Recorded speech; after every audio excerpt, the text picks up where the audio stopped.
ಎಲ್ಲರಿಗೂ ಶರಣು ಶರಣಾರ್ಥಿ ಹಾಗೂ ಮಾಧ್ಯಮದವರಿಗೆ ಶರಣು ಶರಣಾರ್ಥಿ. ಶಿವಪಥ ಆದಿಯೋಡೆ ಗುರುಪಥ ಮೊದಲು, ಕೂಡಲ ಸಂಗಮ ಆದಿಯೋಡೆ ಶರಣ ಸಂಘವೇ ಮೊದಲು. ಕಲಬುರಗಿ ಆರಾಧ್ಯ ದೇವರಾದ ಮಹಾದಾಸರು ಶರಣ ಬಸವೇಶ್ವರರಿಗೆ ನಮಸ್ಕರಿಸಿ, ಎಲ್ಲ ಪೀಠಾಧಿಪತಿಗಳಿಗೆ ನಮಸ್ಕರಿಸಿ, ಅಪ್ಪಾಜಿ ಹಾಗೂ ಅವ್ವಾಜಿ ಅವರಿಗೆ ನಮಸ್ಕರಿಸಿ, ಗುರು ಹಿರಿಯರಿಗೆ ಸಕಲ ಭಕ್ತಾದಿಗಳಿಗೆ ಶರಣು ಶರಣಾರ್ಥಿ. ಅಪ್ಪಾಜಿ ಅಗಲಿಕೆ ನಂತರ ಭಾರವಾದ ಮನಸ್ಸಿನಿಂದ ಮೊದಲನೇ ಜಾತ್ರಾ ಮಹೋತ್ಸವವನ್ನು ಆಚರಿಸುತ್ತಿದ್ದೇವೆ. ಮಾನವನು ಮಹಾದೇವರಾಗುವಂತೆ ಅಪ್ಪಾಜಿಯವರ ಕಾಯಕ ನಿಷ್ಠೆಯಿಂದ ಎಲ್ಲರ ಮನಸ್ಸಿನಲ್ಲಿ ಸದಾ ಇರುತ್ತಾರೆ. ಪಂಚಾಚಾರಗಳನ್ನು ಲಿಂಗಾಚಾರ, ಸದಾಚಾರ, ಶಿವಾಚಾರ, ಗಣಾಚಾರ, ನಿತ್ಯಾಚಾರ ಇವೇ ಪಂಚದಾಸೋಹಗಳಯ್ಯ. ಪಂಚದಾಸೋಹಿಗಳಾದ ಮಹಾದಾಸೋಹಿ ಶರಣ ಬಸವೇಶ್ವರ 204ನೇ ಜಾತ್ರಾ ಮಹೋತ್ಸವವನ್ನು 7 ಮತ್ತು 8ರಂದು ಆಚರಿಸುತ್ತಿದ್ದೇವೆ. 7ರಂದು ಉಚಾಯಿ, 8ರಂದು ರಥೋತ್ಸವದಲ್ಲಿ ಇರುತ್ತದೆ. ಸಕಲ ಭಕ್ತಾದಿಗಳು ರಥೋತ್ಸವದಲ್ಲಿ ಭಾಗಿಯಾಗಿ ಶರಣರ ದಿವ್ಯ ದರ್ಶನವನ್ನು ಪಡೆಯಬೇಕು.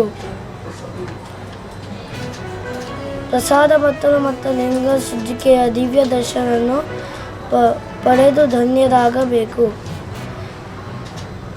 ತಾನಿದ್ದರೆ ಭಕ್ತಿ ಶ್ರದ್ಧೆ ಮಾಡುವುದು ಕಾಯಕ, ತಾನಿದ್ದರೆ ಭಕ್ತಿ ಶ್ರದ್ಧೆ ನೀಡುವುದು ದಾಸೋಹ, ತಾನಿದ್ದರೆ ಭಕ್ತಿ ಶ್ರದ್ಧೆ ಪಡೆಯುವುದು ಪ್ರಸಾದ. ಪ್ರಸಾದವನ್ನು ಚೆಲ್ಲಬಾರದು. ನಿಮಗೆ ಎಷ್ಟು ಬೇಕೋ ಅಷ್ಟು ಸ್ವೀಕರಿಸಬೇಕು. ಶರಣರ ಎಲ್ಲರಿಗೂ ಒಳ್ಳೆಯದು ಮಾಡಲಿ. ಶ್ರೀ ಶರಣ ಬಸವೇಶ್ವರ ಮಹಾರಾಜ್ ಕಿ ಜೈ.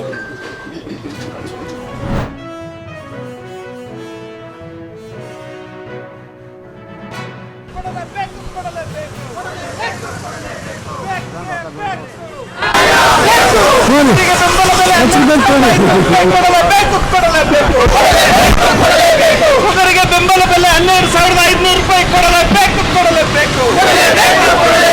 ರೈತರ ಹೋರಾಟ ಚಿರಾಯುವಾಗಲಿ.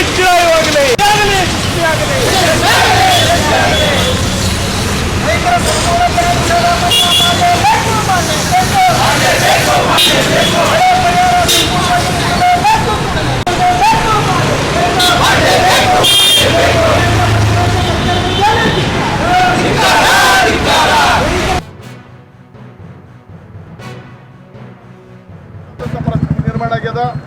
ಅಷ್ಟೇ ಅಲ್ಲದೆ 82ನಿಂದ ಏನು ಹಳ್ಳಿಗಳಲ್ಲಿ ಬ್ಯಾಂಕ್ಗಳು ತಯಾರಾಗಿದ್ದೇವಲ್ಲ, ಅವಾಗ ಹಿಡಿದು ರೈತರಿಗೆ ಸಾಲ ಕೊಡ್ತಾ ಇದ್ದಾರೆ. ಹೆಚ್ಚು ಕಡಿಮೆ 30-35 ವರ್ಷ ಮ್ಯಾಲ ಇತ್ತು ಸಾಲ ಕೊಡಲಿಕ್ಕೆ ಪ್ರಾರಂಭ ಆಗಿ. ಆದರೆ ಒಬ್ಬ ರೈತರು ಬ್ಯಾಂಕಿಗೆ ಸಾಲ ವಾಪಸ್ ಕೊಡೋ ಶಕ್ತಿ ಬರಲಿಲ್ಲ ಅಂದ್ರೆ